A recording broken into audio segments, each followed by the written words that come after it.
saludamos en el amor de nuestro Señor Jesucristo. Este es el ministerio elgozodejehova.com, que semana a semana traigo una clase para edificar la iglesia de nuestro Señor Jesucristo. Hoy empezamos una nueva clase. Es una nueva clase que, aunque es una epístola pequeña, corta, nos tomará un tiempo desarrollarla. El libro es el libro de Santiago. Vamos a leer la palabra, por favor. Yo requiero que usted tenga un libro de notas y su Biblia abierta. Vamos a leer la palabra en el nombre del Padre, del Hijo y del Espíritu Santo. Su palabra se lee así: Santiago, siervo de Dios y del Señor Jesucristo, a las 12 tribus que están en la dispersión, salud. Quiero que usted subraye bien todos estos puntos, porque aunque es corta esta clase, este libro, esta epístola, es necesario que usted vea y entienda bien lo que estoy haciendo en esta clase. A esta clase la he titulado Introducción a Santiago. Le pido a Dios en mis oraciones que cada persona comprenda plenamente lo que el Espíritu Santo dice a través de su palabra. De modo que, explicado esto, les explico que su revelación puede morar en la mente de los creyentes, dando como resultado una mayor obediencia y fidelidad para la gloria de nuestro Dios. Entendamos ahora, no obstante, que a lo largo de la historia de la Iglesia, muchos han hecho eco a sus comentarios menospreciativos acerca de esta epístola. En realidad, esta epístola es breve. El hecho de que se dirigiera específicamente a los judío-cristianos tal vez nos va a dar una falta de un contenido doctrinal. Escuche bien la palabra contenido doctrinal, y porque no fue escrita por ninguno de los 12 apóstoles, ni por Pablo. Santiago fue uno de los últimos libros añadidos al canon neotestamentario. Por lo tanto, minimizar de esta manera el valor de Santiago es una persona corto de vista. Porque en realidad parte de su hostilidad hacia Santiago proviene del mal uso de sus adversarios católicos romanos. Ahora voy a explicar como una pequeña introducción. La justificación de todo esto está en el capítulo 2 de Santiago, que ellos van a defender la justificación por las obras. Ahora, es cierto que Santiago no es un tratado de doctrina, entienda bien. No es un tratado de doctrina, sino un profundo manual práctico para una vida cristiana. Pero eso no disminuye su valor, ya que no deben separarse dos puntos: la vida de santidad y de la sana doctrina. Son dos puntos. Esto nos va a dar a entender muchas cosas. Comentando acerca de la importancia de este libro, es necesario que haya que separar la epístola de Santiago y ponerlos en los libros de sabiduría.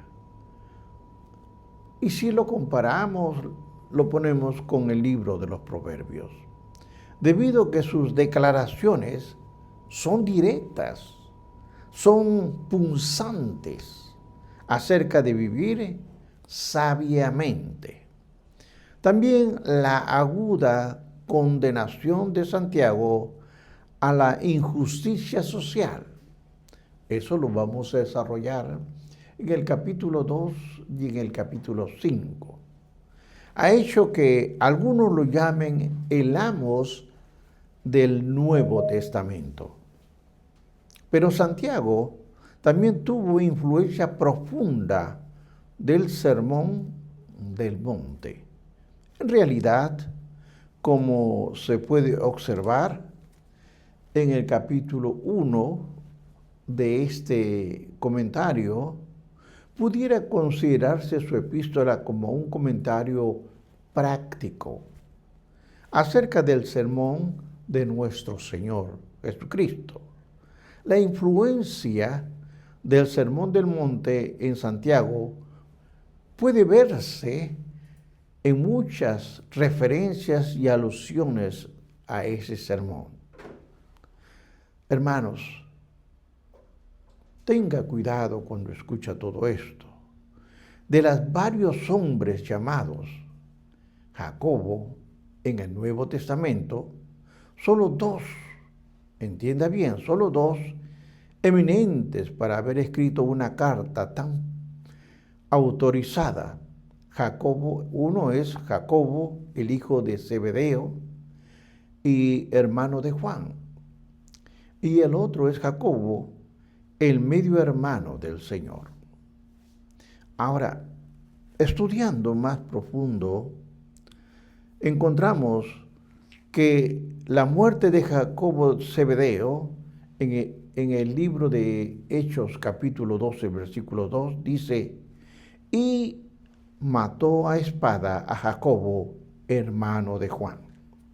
Dicho esto, lo elimina realmente como un candidato de haber escrito esto, dejando a Jacobo, el medio hermano, como el Señor, el autor de este libro de Santiago. Jacobo, junto con sus demás hermanos de Jesús, al principio lo rechazaron. Y esto lo desarrollaré en otra clase, en la próxima clase. Pero dice la palabra en Juan 7:5, ni aun sus hermanos creían en él. Es un punto a desarrollar próximamente. Sin embargo, después de creer en Jesucristo como el Mesías de Israel, tal fue su piedad, su celo, que pronto se convirtió en el reconocido pastor de Jerusalén, de acuerdo al libro de Hechos, capítulo 12, versículo 17, y también en el libro de Gálatas, capítulo 2, versículo 9. Jacobo tuvo ese puesto hasta que murió en el martirio alrededor del año 62 después de Cristo. Sin embargo, hay unos paralelos que tenemos que estudiar, que incluye amados. Habla en Santiago 1:16. Vuestras almas, que lo habla en el mismo capítulo 1:21. Visitar, Santiago 1:27. Y la palabra volver. Ahora, volver en el sentido de volverse del pecado a Dios, y lo dice Santiago capítulo 5, versículos 19 y 20. Ahora, es muy importante explicar esto, porque si estamos conociendo, estamos estudiando este libro, hay que ver el carácter claramente judío de esta epístola. Está en armonía con la descripción de Jacobo hecho en el capítulo 5 del libro de los Hechos y en el capítulo 21 del mismo libro. La epístola de Santiago tiene 4 citas, y esto es importante que lo escriba, del Antiguo Testamento, y más de 40 alusiones al Antiguo Testamento. Además, Santiago se expresa en todo su epístola con términos del Antiguo Testamento. Ahora, comenzando en el primer versículo con alusiones, cuando nosotros vemos y estudiamos el primer versículo, menciona a las 12 tribus que están en dispersión. Es interesante, porque Santiago describe al Evangelio como la ley de la libertad, en Santiago 2:12. En Santiago 4:4 emplea la figura del adulterio del Antiguo Testamento para describir la apostasía espiritual. Los judíos contemporáneos abusaban respecto a la condena del uso del juramento. Vamos a ver, todo esto que estoy explicando son introducciones que luego lo tomaré.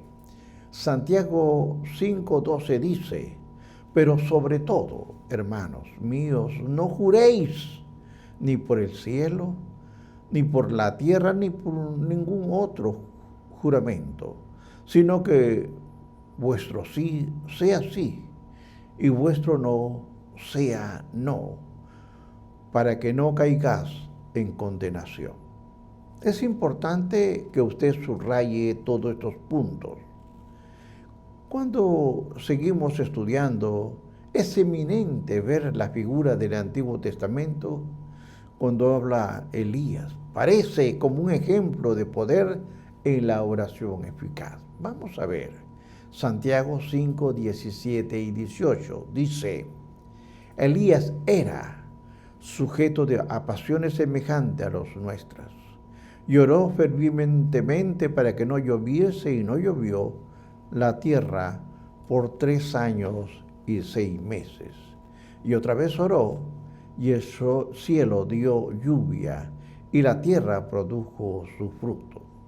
Pero además de esto, usa los términos como el nombres tan importantes del Antiguo Testamento como Abraham. Lo usa en el capítulo Santiago, capítulo 2, versículo 21. Emplea a otro, a Rahab, capítulo 2, versículo 25. Y a Job, capítulo 5, 11. También aparecen en la epístola, ya que Santiago es el único escritor neotestamentario que emplea el título del Antiguo Testamento para Dios. Observe usted, ¿quién lo escribió por primera vez? Señor de los ejércitos. Fue él, Señor de los ejércitos. Pero luego Pablo lo usa en el libro de los Romanos, capítulo 9, versículo 29. Es una cita que lo saca de Isaías en este libro de los Romanos. Pero a pesar, hermanos, de la inspirada y específica identificación de Santiago en 1:1 y la convincente evidencia de que Jacobo es el medio hermano del Señor Jesucristo, escribió esta carta. Hay, sin embargo, presuntos eruditos, incrédulos, lo han rechazado como el autor de este libro. Ellos citan a varias líneas poco convincentes para probar el apoyo de esta dudosa conclusión. Por lo regular, no serían ni siquiera útiles como para considerarlas como si proporcionan un trasfondo que sirve para mostrar características adicionales de la epístola relacionada con su autor. Ahora quisiera leerles un poco sobre la fecha y lugar de la redacción. Es importante todos estos datos, ya que en las clases futuras vamos a tocarlo. Lo que no haya ninguna referencia al Concilio de Jerusalén, mencionado en Hechos capítulo 5, alrededor del año 49 después de Cristo, indica una fecha de la redacción de Santiago antes de que se reuniera en el concilio. Es improbable que en una carta dirigida a los creyentes judíos de la diáspora, Santiago dejara de mencionar el concilio de Jerusalén y ya hubiera tenido lugar. Ahora, esta fecha temprana es apoyada por la falta de cualquier referencia a los gentiles. Entiéndase bien, aquí no habla de los gentiles, a la iglesia de los gentiles, o por lo menos algo relacionado a los gentiles. Pero habla sobre la circuncisión o el comer carne sacrificada a ídolos. Usted va dando cuenta que todo esto es referente al Antiguo Testamento.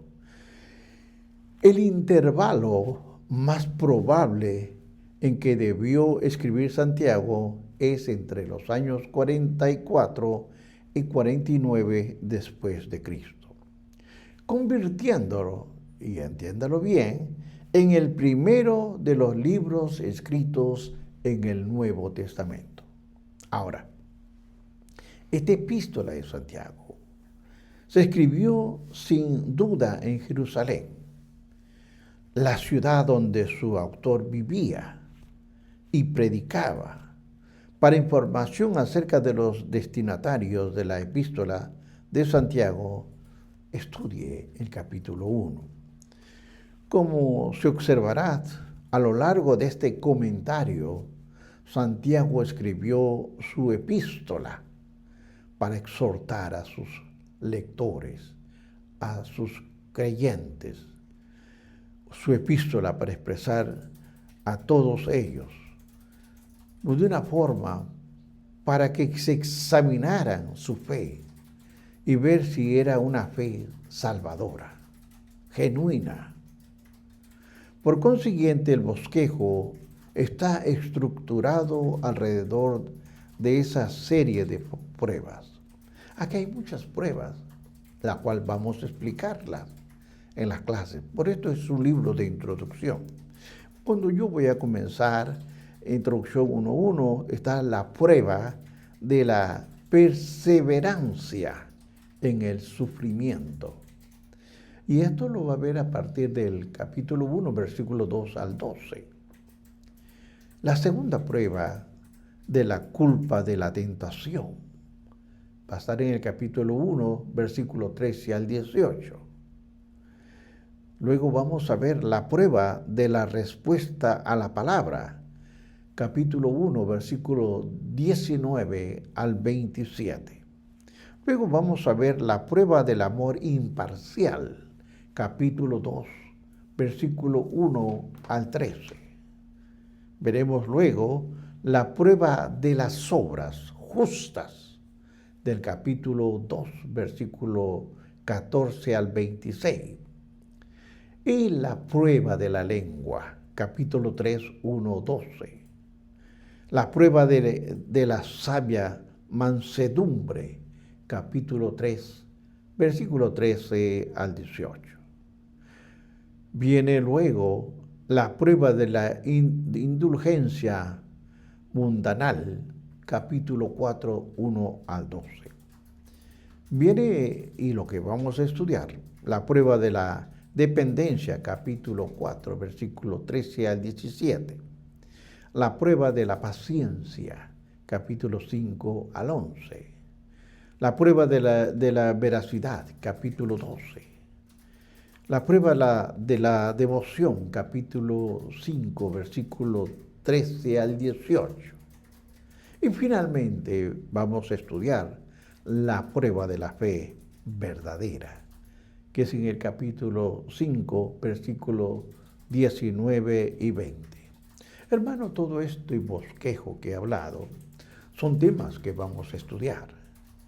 Yo le explico ahora para que esté listo con su lápiz, con su cuaderno, con su Biblia para este estudio que pronto empezamos.